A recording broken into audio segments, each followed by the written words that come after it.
शुक्रिया जनाब स्पीकर। जनाब स्पीकर, ये सिलसिला जो है बलूचिस्तान में अमन की बहाली का, ये कई दहाइयों से इसमें मुख्तलिफ़ औकात पे डिसरप्शंस आती रहीं। 50 की दहाई में, उसके बाद 60 की दहाई में, 70 की दहाई में पीपल्स पार्टी की हुकूमत में एक बहुत बड़ा ऑपरेशन वहाँ पे हुआ और ये सिलसिला वक्तन फ़वक्तन बावजूद इस बात के कि वहाँ पे अमन जो है वो बड़े बड़े लंबे अरसे तक कायम रहा। सूबे ने डेवलपमेंट भी की। पाकिस्तान की आज़ादी के वक्त जो है वहाँ पे चंद 100 किलोमीटर की सड़कें थीं जो इस वक्त 26,000 किलोमीटर की सड़कें हैं वहाँ पे। मैं एक छोटी सी एग्जांपल दे रहा हूँ। अवाइल में जब ये पहली जो दहाइयाँ थी पाकिस्तान की आज़ादी के बाद, उसमें कोई जो ओवरटोन्स थे या कम्प्लेक्शन जो था इस सारे डिस्टर्बेंस का, जनाब स्पीकर, उसमें सो कॉल्ड एक सियासी कलर भी था और उसमें कोई ग्रीवियंसेस, मैं उनकी डिटेल में नहीं जाना चाहता कि वो सही थे या गलत थे। कुछ ग्रीवियंस की वजह से एक नेशनलिस्टिक उसमें फर्वर भी था, लेकिन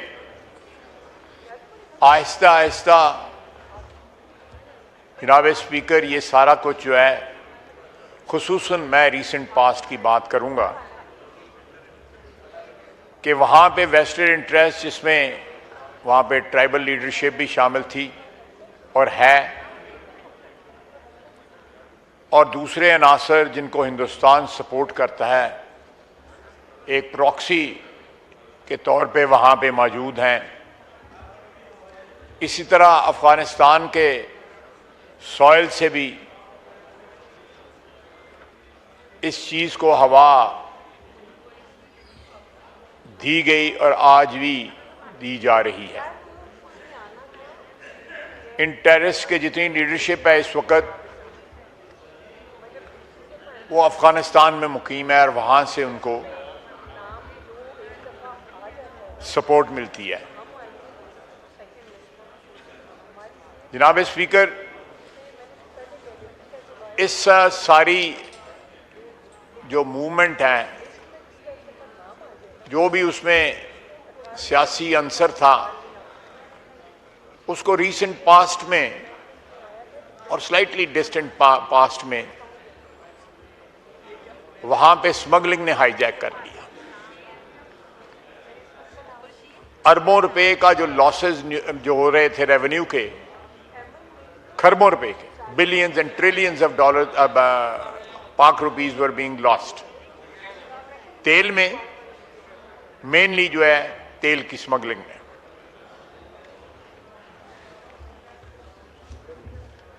उस जराइम पेशा माफिया ने जो है इस सारी डिस्टर्बेंस की या जो भी तहरीक थी उसकी पुष्पनाई शुरू कर दी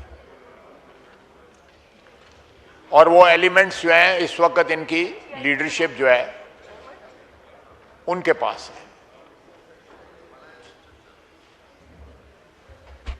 जो 40 रुपए का एक फिक्स्ड कोटा तेल मंगाया जा सकता था सरहदी इलाकों में, वो कराची में आके 200 रुपए से ज्यादा का बिकता। आप प्रॉफिट मार्जिन का हिसाब लगा लें कितना बड़ा है। इसी तरह दूसरी कमोडिटीज और दूसरा ट्रांजिट ट्रेड जो है, जो सामान जो है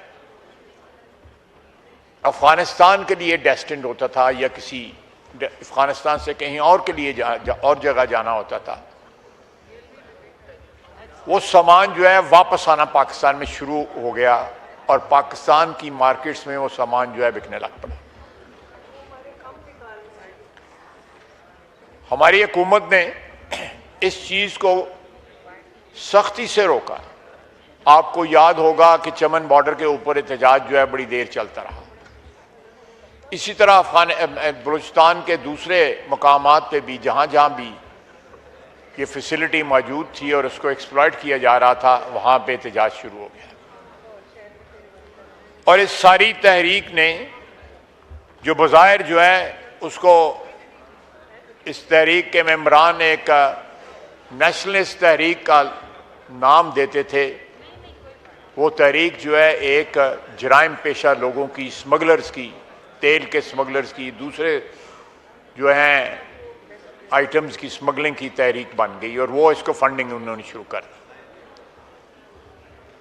मैंने ये मुख्तसर जो है आपको बताया है कि पिछले चंद सालों के अंदर जो है लोग कहते हैं कि ये जो टेररिस्ट होते हैं या कोई नेशनलिस्ट तहरीक होती है उनसे मुज़ाकरात करने चाहिए। सियासी तहरीकों के साथ जो है मुज़ाकरात दूसरे मुल्कों में भी होते रहे। वो सियासी तहरीक भी जो मुतशद्दद हो चुकी थी उनके साथ भी मुज़ाकरात होते रहे। लेकिन ये जो तहरीक है या ये जो लोग हैं जिनके 177 लोग जो है जो मुजरम या जुराइम पेशा लोग जो मारे गए, इसका ना कोई सियासी आइडेंटिटी है ना कोई कौम परस्त आइडेंटिटी है।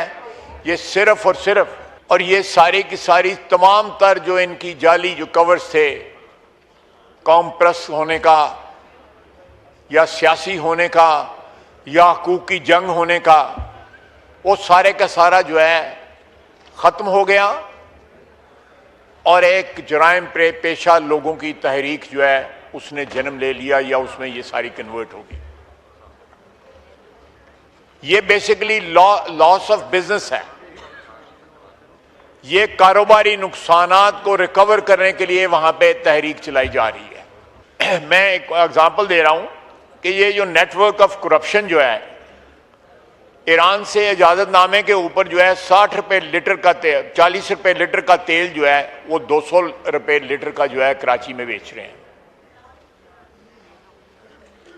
4 अरब रुपया डेली मुनाफा ये लोग कमा रहे हैं जो इस वक्त जो है तहरीक चला रहे हैं, जिसको उसको फंड कर रहे हैं। 4 अरब रुपया डेली जो है सिर्फ तेल की स्मगलिंग से, जिसको रोका गया है, जिसकी वजह से वो क्या कहते हैं इनके दुम के ऊपर पैर आया है और ये सारा कुछ वहां पे जो अमन अमान जो है बर्बाद हुआ है, उसकी मेन वजह जो है आपको बता रहा हूं। और ये एक नेक्सस बन गया है। वहां पे जो ब्यूरोक्रेसी है उसके साथ जो ट्राइबल लीडरशिप है और क्रिमिनल एलिमेंट्स का ये एक नेक्सस बन के इस सारी तहरीक को, जो इसका क्लेम कोई और था लेकिन मकसद कोई इस वक्त और बन गया। और बीएलए इसको बजाय के बलूचिस्तान लिबरेशन आर्मी के नाम पे जराइम पेशा लोग जो है इसको प्रोटेक्शन प्रोवाइड कर रहे हैं स्मगलिंग को। और हमारे लॉ एनफोर्समेंट एजेंसी बशमूल फौज के इनके खिलाफ जो है बरसरे पेकार है। जनाबे आला, मैं एक यहां पे बताता चलूं कि जो ज्योग्राफी है बलूचिस्तान की, वो पाकिस्तान का ओवर 40% रकबा जो है बलूचिस्तान में, और इसमें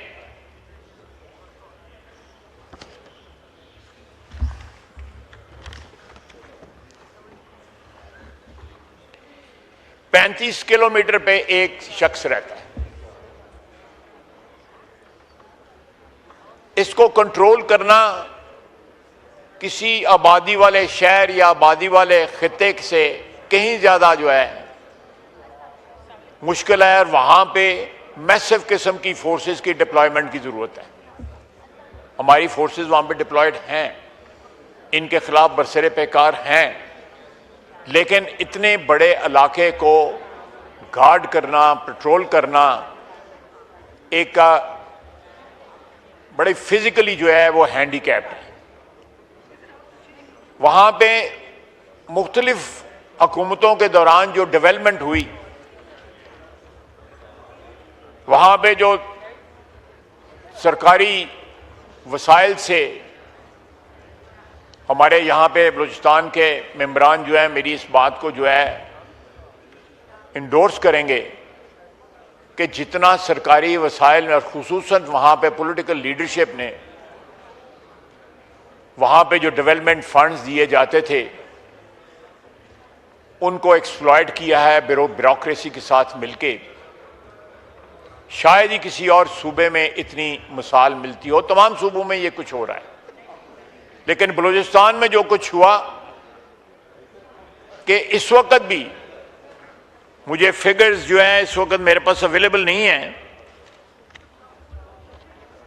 लेकिन ऑफ द कफ जो मुझे याद है कि वहां पे 1 ट्रिलियन जो है से ऊपर वहां पे पीएसडीपी से दिया गया है, वेयर एज पंजाब को 170 बिलियन दिया गया है। इसी तरह बाकी सूबों को भी कम दिया गया है और बलूचिस्तान की जो डेवलपमेंट है उसको मेंटेन रखने के लिए, उसको एनहांस करने के लिए वहाँ पे ज़्यादा दिया गया है।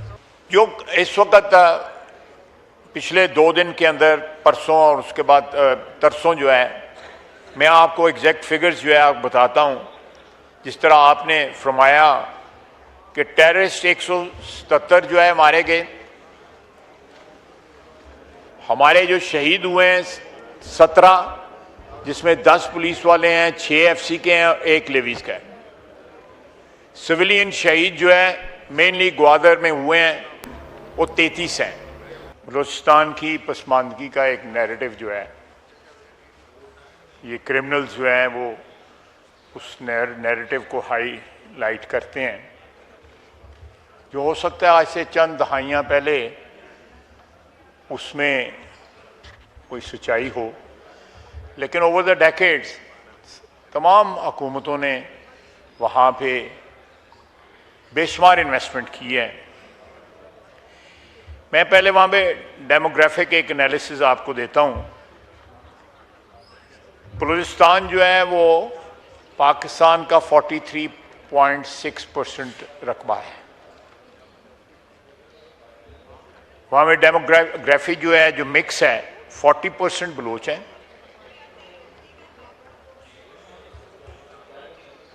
और उसमें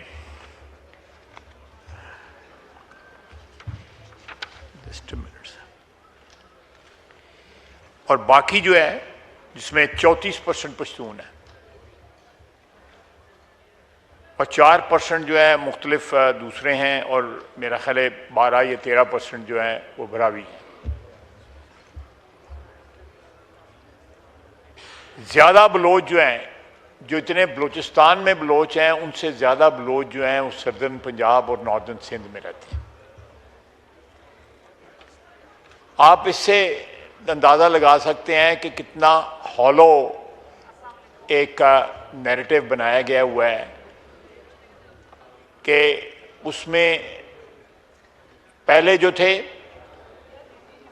जो सियासी इमेंसिपेशन जो है ओवर द डेकेड्स वहाँ पे उस तरह नहीं आई जिस तरह पंजाब में आई है। पंजाब में भी वडेरे होते थे 50s के अंदर, 60s में भी, लेकिन आहिस्ता आहिस्ता ये चीज़ें जो है डिल्यूट हो गई और उसमें जनाब स्पीकर में एक बहुत बड़ा पार्ट जो है प्ले किया लोकल गवर्नमेंट ने।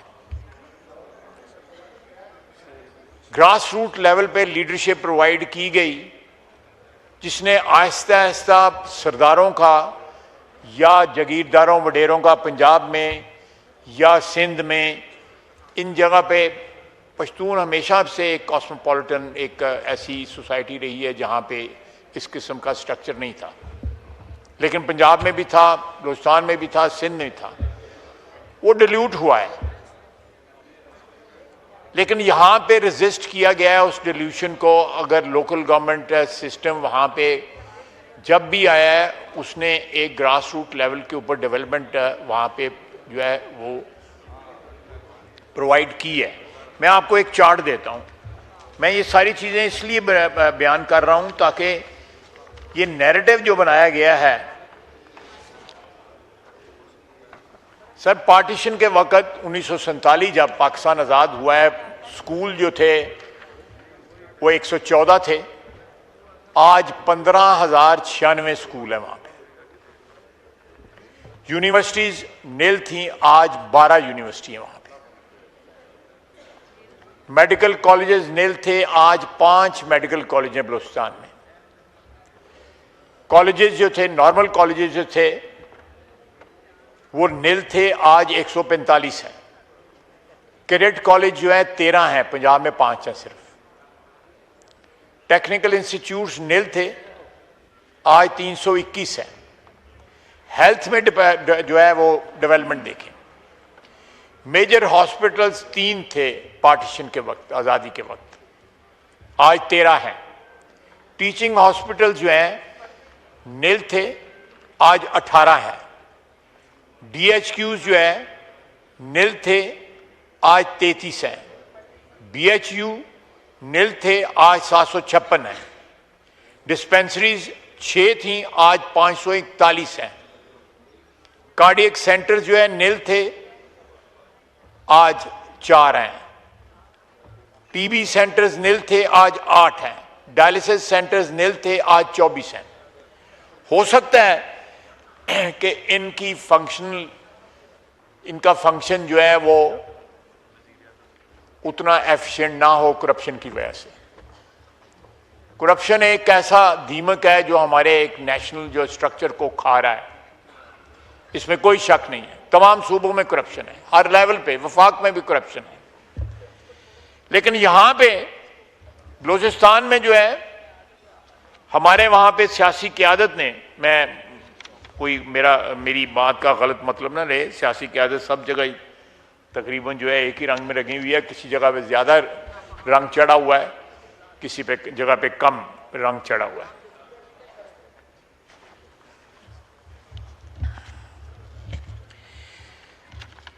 सर, जो नैरेटिव बनाया जाता है सेंस ऑफ डिप्रीविएशन, मैं उसकी भी आपको तफसील बताता हूं।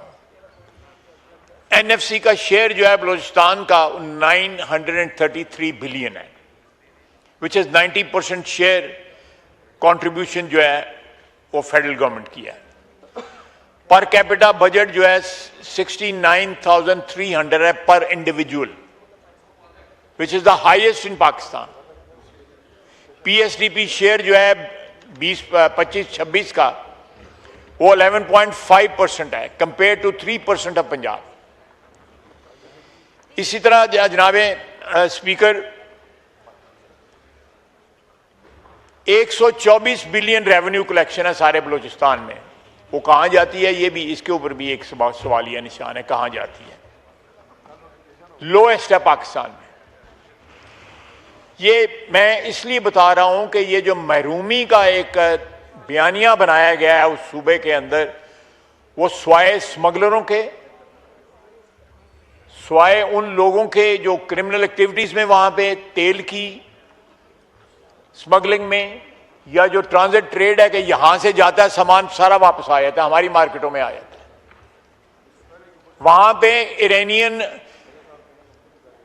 जो तेल है उसके पंप जो है कोयटा के शहर के वस्त में पाए जाते हैं। ये बगैर सियासी और ब्यूरोक्रेसी की पेटनेज के नहीं हो सकता।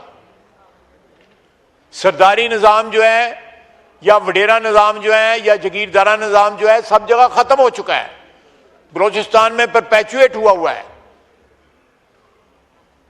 मेरा खुदा न खास्ता कोई ऐसा इंटेंट नहीं है कि मैं सरदार जो हमारे दोस्त भी हैं, भाई भी हैं,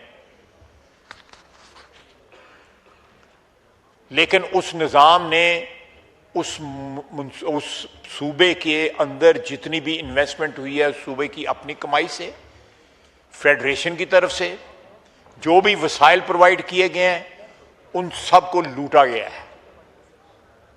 और आज ये जो रिएक्शन जो है ये उन्हीं लोगों की तरफ से हो रहा है। ये वही नेक्सस है जो बलूचिस्तान को बैकवर्ड रखने की कोशिश की, डिस्पाइट देयर एफर्ट्स। वहां पे डेवलपमेंट हुई, वहां पे एजुकेशन हुई, वहां पे एमेंसिपेशन हुई आम आदमी की, जो सोची भी नहीं जा सकती थी। ये डिसमेंटलिंग ऑफ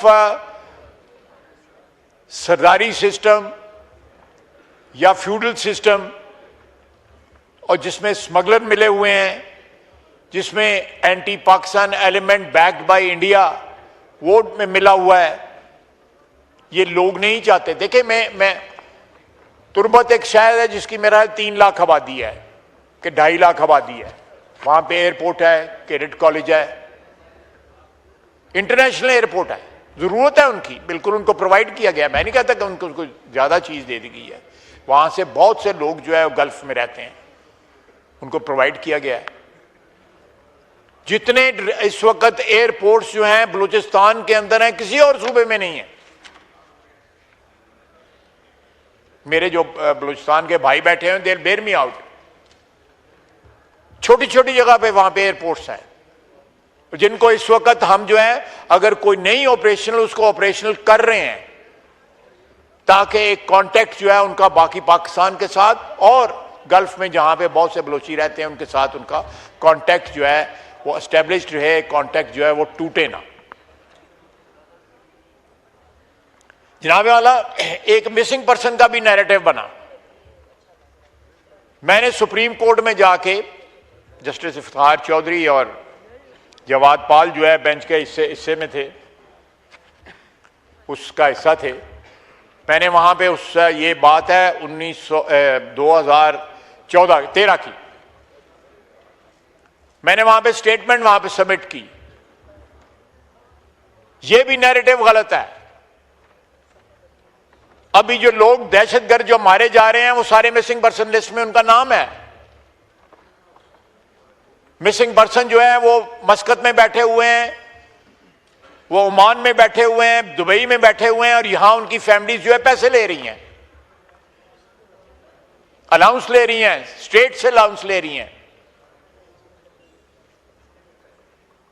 उस वक्त जो फिगर मैंने दी थी उसमें मिसिंग पर्सन जो केपी में इंटर्नमेंट सेंटर थे वो डाल के जो है नेट जो थे उस वक्त जो है 700 कुछ लोग थे। इस नैरेटिव को भी बनाया गया है। इस नैरेटिव में कितनी सच्चाई है मैंने आपको बता दी है। मैं भी सपोर्ट करता था इस कॉज को, मैं भी यहां पे शायर दस्तूर पे खड़ा होकर जो है प्रोटेस्ट करता था। लेकिन ये सारे नैरेटिव्स जो हैं हाईजैक कर लिए दहशतगर्दों ने, क्रिमिनल एलिमेंट्स ने, इस सूबे को डिस्टेबलाइज करने के लिए। हिंदुस्तान जो है, देखें कुलभूषण जो है वो कहां से पकड़ा गया?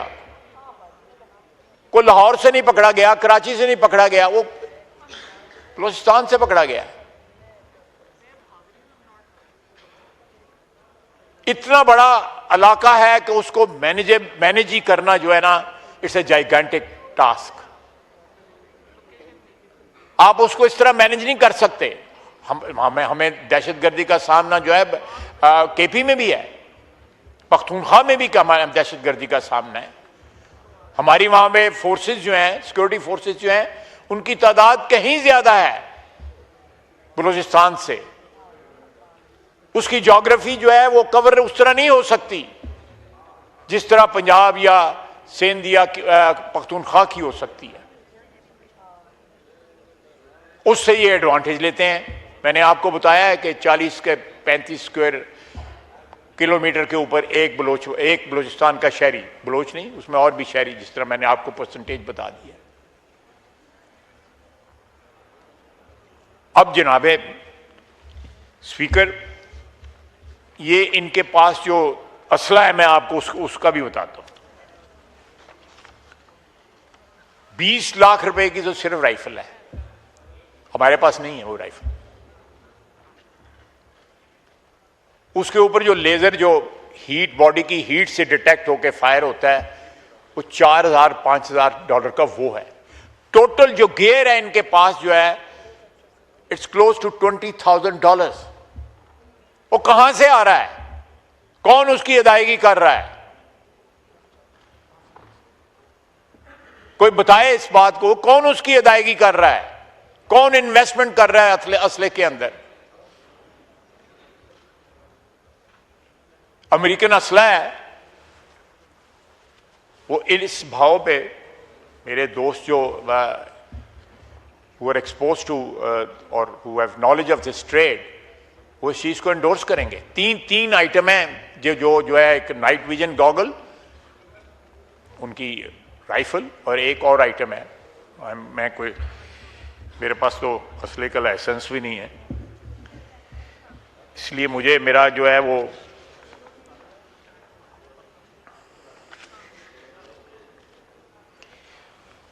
डिस्पाइट रेजिस्टेंस आज भी हमारे दोस्त जो हैं गवादर से, कलाच से मुझे आके मिलते हैं। इस ऐवान में जो मेंबर हैं वो चाहते हैं वहां पे सड़कें बने, हम भी चाहते हैं वहां सड़कें बने। जहां सड़कें बनी हुई हैं उन पे जो बसें चलती हैं वहां से उतार के आईडी कार्ड देख के कि ये किस सूबे से ताल्लुक रखता है उसको कत्ल कर दिया जाता है। एक नहीं, दो नहीं,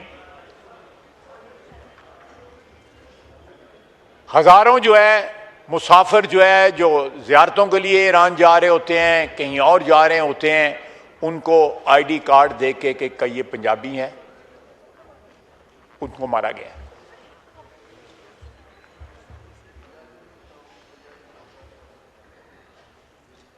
ये तफरीक जो है कहां से प्लांट की गई है?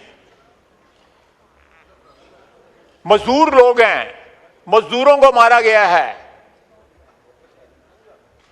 जाफर एक्सप्रेस पे किन को मारा गया है? वो कोई अमीर लोग थे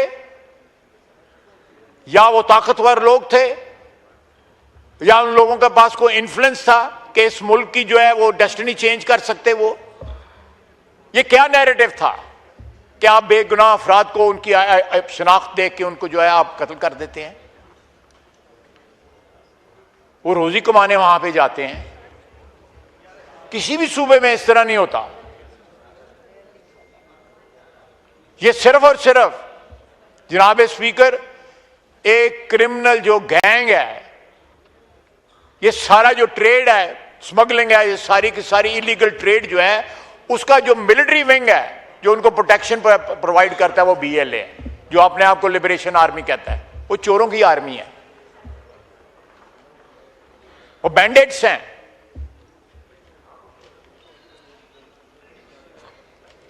जनाब स्पीकर,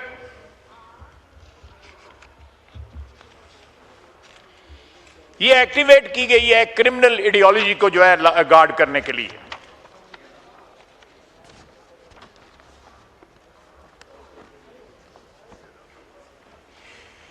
जनाब स्पीकर, ये फसादुल अर्द में, और हमारा मजहब कहता है कि जो फसादुल अर्द में जो लोग शामिल हों या जो परपेचुएट करें या परपेट्रेटर्स हों इसके, उनसे कोई नेगोशिएट नहीं किया जा सकता।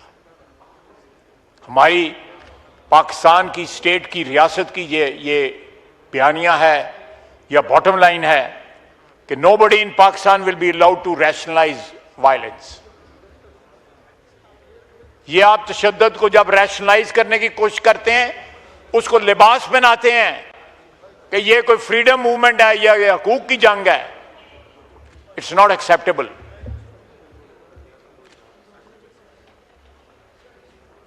Because it's not true. ये एक कवर है क्रिमिनल जो है एक्टिविटीज को जो है डिजिटमाइज करने का। एक पूरी जनरेशन को जो है वो जहर फैला रहे हैं। लेकिन अल्हम्दुलिल्लाह आज भी सारे बलूचिस्तान में कोई ऐसा इलाका नहीं है जहां पे उनकी रेट हो। जिस तरह कहते हैं ना कि वो कि एक रेट कायम ते कम, जो भी डिस्ट्रक्शन करते हैं, खून खराबा करते हैं, उसके बाद वो निकल जाते हैं। इंशाअल्लाह ताला आने वाले दिनों के अंदर जनाब स्पीकर, मैं हुकूमत के बिहाफ के ऊपर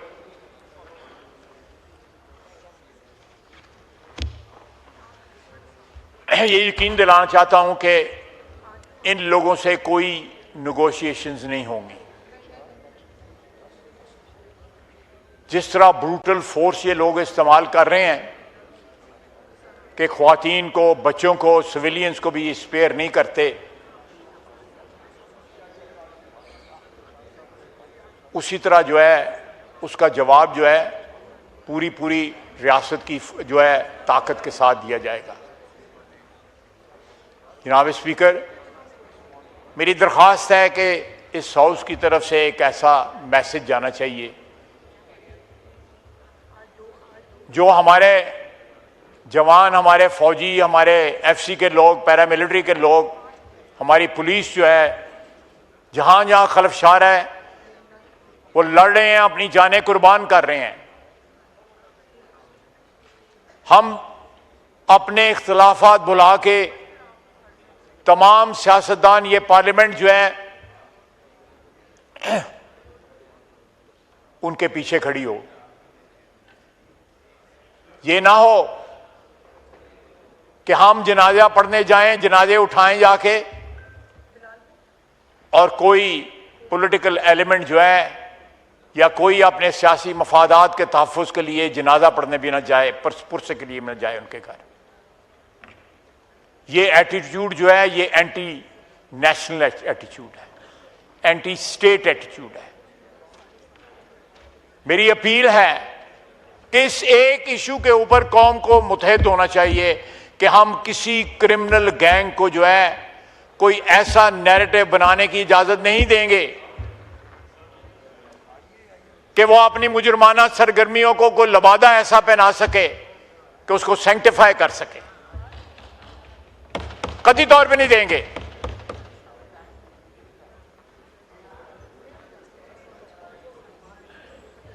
मैं, आपने भी और मैंने भी, राणा साहब बैठे हुए हैं, इन्होंने भी, हमने एक अरसा गुजारा है इस पार्लियामेंट में।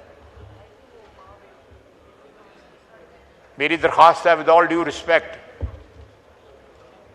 इस इंस्टीट्यूशन ने हमें बड़ी इज्जत दी हुई है, इस इदारे ने हमारा कद काठ बढ़ाया हुआ है। इस इदारे के जो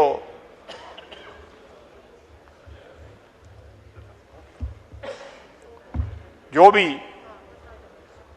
फ़राइज़ हैं या जो भी रिक्वायरमेंट हैं, हमारी इज्जत और आबरू जो बनी हुई है इसकी, उसको एक तरीके से ही पे बैक किया जा सकता है कि ये पूरा ऐवान जो है दहशतगर्दी के खिलाफ जो है यकजा हो जाए।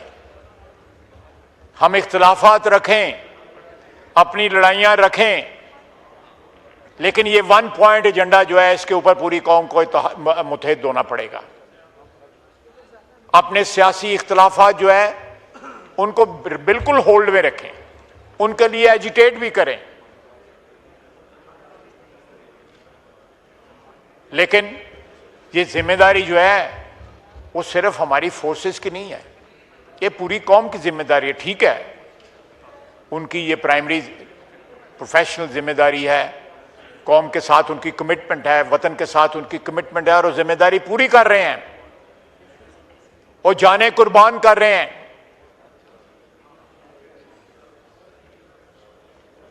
मैंने एक जवान ऑफिसर का जनाजा पढ़ा, 1 महीना पहले उसकी शादी हुई थी।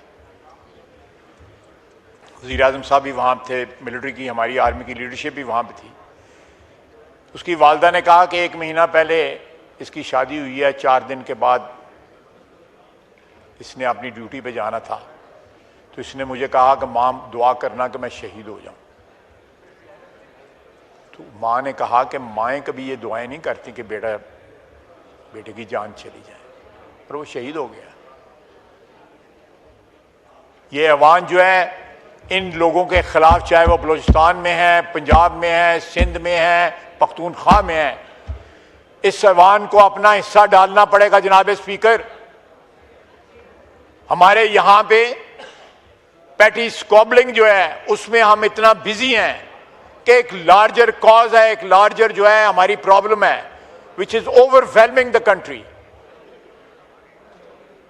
उसको हम इग्नोर कर रहे हैं। ये मिनहासुल कौम हमारी जिम्मेदारी है, ये किसी एक अदारे की जिम्मेदारी नहीं है। ये काफी नहीं है कि हम यहां पे रेजोल्यूशन पास कर दें, ये काफी नहीं है कि यहां पे हम तकारीर कर दें। We must demonstrate solidarity with the boys जो आपकी सीना सपर होकर आपकी हिफाजत के लिए इस वक्त भी खड़े हैं, दिन रात खड़े हैं। यहां पे सारा दिन हम सियासतदान जो है सिफारिशें करते हैं कि जी फलाने को यहां से ट्रांसफर करके फलाने को वहां पे लगा दें। वो घर से दूर है जी, या हो सकता है कमाई कम होती हो वहां पे। ये भी एक बहुत बड़ा मोटिव होता है कि उसकी वालदा है जी, उसके बच्चे हैं जी। सारा दिन ये सिफारिशें करते हैं, आप भी करते होंगे, मेरे सारे कुलीग्स करते होंगे। क्या हमारी जो दफाई अफवाज हैं, डिफेंस फोर्सेस हैं, उनकी ये रिक्वायरमेंट नहीं है? 4-4, 5-5 दफा जो है वो अपनी ड्यूटी पे चले गए, जहां से 50% चांस होता है जिंदा वापस आने का।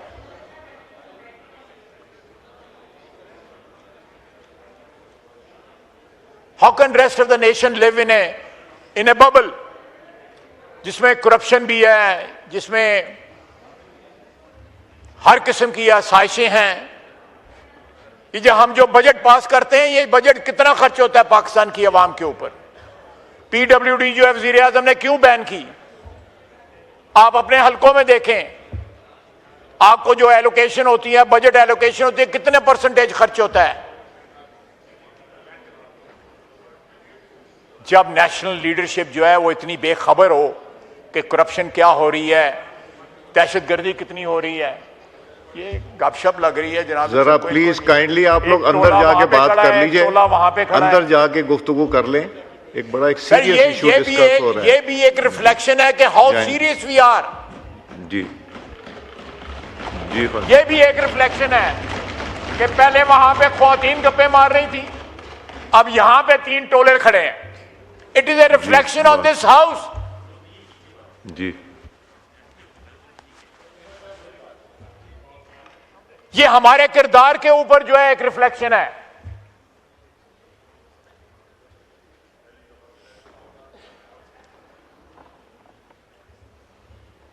ये इनसेंसिटिविटी जो है, जो बेहिसी जो है इस हाउस के अंदर बेहिसी है। How can you demand this from the public?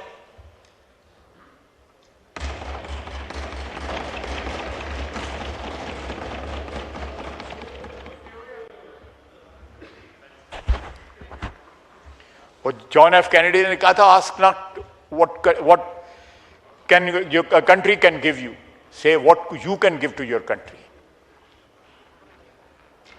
ये हम लोग जो लीडरशिप क्लेम करते हैं, जिनको इस पाकिस्तान के गली मोहल्ले में जो लोग हैं उन्होंने इज्जत के साथ यहां पे बिठाया हुआ है, क्या करते हैं? एक सूबा जो है उसमें क्रिमिनल लोग जो हैं, ट्रांजिट ट्रेड से माल कमाने वाले, यहां भी केपी में भी, पख्तूनख्वा में भी ट्रांजिट ट्रेड का माफिया है। वहां भी अफगानिस्तान चीजें नहीं पहुंचती, चीजें वापस हमारी मार्केट में आती हैं। मुल्तान का बंदा नौशहरे में जाके क्यों अपना सामान क्लियर करवाता है?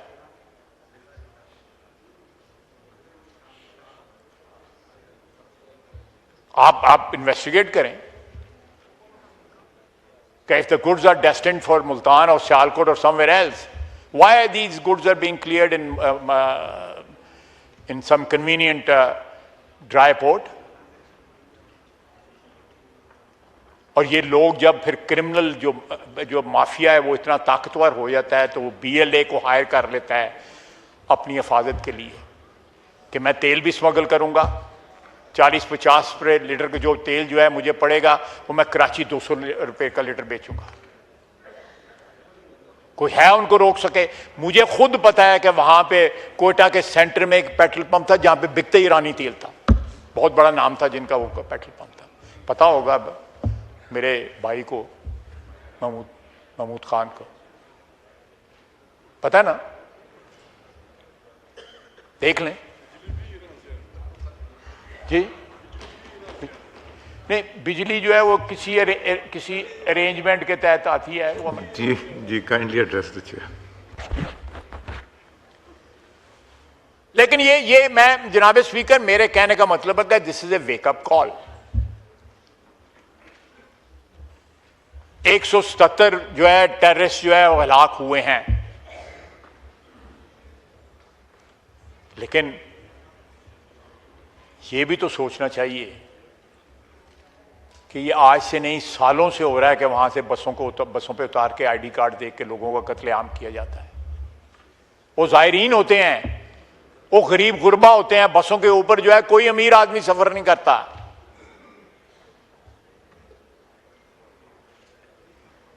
Late this house play some role in this crisis. नहीं तो हम कोई इतने रेलेवेंट पहले भी नहीं है, बिल्कुल इरेलेवेंट हो जाएंगे। वमा अलैना इल्लल बलाग।